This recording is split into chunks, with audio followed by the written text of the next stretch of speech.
উমরার ব্যাপারে আমরা পরামর্শ দিই যে উমরায় যদি কেউ যেতে চায় রমজান মাসে যাওয়া, কারণ রমজান মাসে উমরা করা এইটা হজের সমতুল্য সব।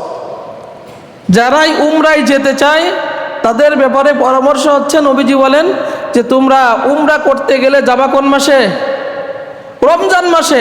শুধু তাই নয়, নবীজি বলেন যারা রমজান মাসে উমরা করে আমি নবীর সাথে হজ করলে যেরকম সব পাইতো আল্লাহ তাআলা সেই সব তাকে দিয়ে দেন। চিন্তা করছেন রোজার মাসে। এই জন্য যারা উমরা করার নিয়ত করি আমরা চিন্তা করব উমরা করব কোন মাসে?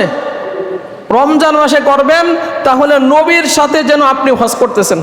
নবীর সাথে হজ করলে যেরকম সওয়াব হতো আল্লাহ রাব্বুল আলামিন পরিপূর্ণ সওয়াব আল্লাহ রাব্বুল আলামিন এই রমজান মাসের ওসিলায় আপনাকে দিয়ে দিবেন। এই যে যারা হাজিরা যায়, হাদিসের ভাষায় আল্লাহ রাব্বুল আলামিন বলেন এরা হচ্ছে আমার বিশেষ প্রতিনিধি দল। এরা যখন আমার কাছে দোয়া করে আমি আল্লাহ রাব্বুল আলামিন হাজিদের দোয়া ফেরত দিই না, আমি হাজিদের দোয়া কবুল করে নিই। এরা যখন আমার কাছে ক্ষমা চায় আমি আল্লাহ রাব্বুল আলামিন হাজিদের গুনাহগুলো মাফ করে দিই। সুবহানাল্লাহ, সুবহানাল্লাহ। এই জন্য হজ যাদের উপর ফরজ, আর্থিক সক্ষমতা যাদের আছে, আল্লাহ রাব্বুল আলামিন ওই সমস্ত বান্দাদেরকে দ্রুত এই সমস্ত ফজিলত সম্পর্কে জেনে দ্রুত হজ করার তৌফিক দান করুক। আমরা বলি আমিন। এখন আমরা যদি আল্লাহ রাব্বুল আলামিনের পক্ষ থেকে ইব্রাহিম আর ইসমাইল আলাইহিস সালামকে দিয়ে কাবা ঘর বানাইয়া সূরা হজের 27 নম্বর আয়াতে আল্লাহ রাব্বুল আলামিন ঘটনা তুলে দিলেন, ওয়াআযযিন ফিন নাস বিল হজ্জি ইয়াতিকা রিজালান ওয়া আলা কুল্লি দামিরি ইয়াতিনা মিন কুল্লি ফাজ্জিন আমিক। ইব্রাহিম আলাইহিস সালাম যখন কাবা ঘর শেষ করলেন, নির্মাণ কাজ শেষ করে ফেললেন, আল্লাহ রাব্বুল আলামিন ইব্রাহিম আলাইহিস সালামকে বললেন হজের ঘোষণা দিয়ে দাও।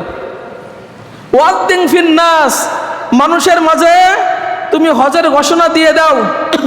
মানুষ দূর দূরান্ত থেকে পায়ে হেঁটে উটের উপর সাওয়ার হয়ে বিভিন্ন কায়দায় তারা বাইতুল্লাহ জিয়ারত করতে আসবে।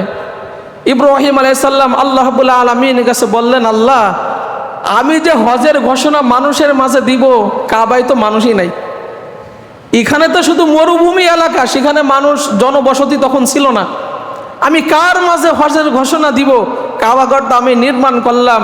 আল্লাহ রাব্বুল আলামিন বলেন ঘোষণা দেওয়ার দায়িত্ব তোমার, মানুষের কানে পৌঁছায় দেওয়ার দায়িত্ব কার? এর জন্য আমরা অনেক সময় বলি যে আমাদের কাজ হচ্ছে প্রচার করা, আমাদের কাজ হচ্ছে আওয়াজ দেওয়া, আমাদের কাজ হচ্ছে বলা, মানা না মানা এটা মানুষের ব্যাপার। আমাদের কাজ হচ্ছে হকের কথা পৌঁছাই দেওয়া মানুষের কানে কানে, যে এইটা এই আছে জিনিসগুলা, এইটা আমাদের জানাই দেওয়া, আর এইটা মানার দায়িত্ব আপনাদের, পৌঁছানোর দায়িত্ব আল্লাহ রাব্বুল আলামিন কুদরত গ্রহণ করবে।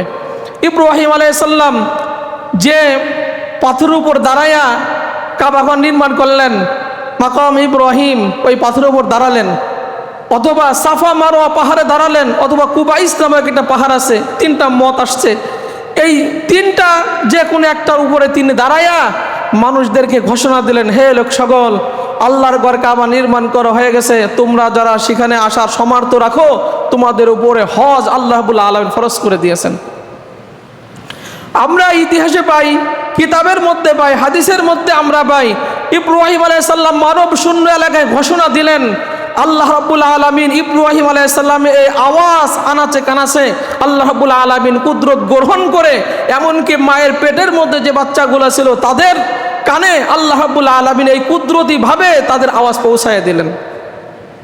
যাদের উপরে যারা হজ করার সামর্থ্য রাখবে, ওই সময় কোনো কোনো বর্ণনায় পাওয়া যায় যে তারা ওই সময় বলে ফেলছিল লাব্বাইক, যে আমরা হাজির হব, আমরা উপস্থিত হব তোমার এই আহ্বানে, আল্লাহ রাব্বুল আলামিনের ঘর আমরা জিয়ারত করব। তারা এখানে সাড়া দিয়েছিল। এখন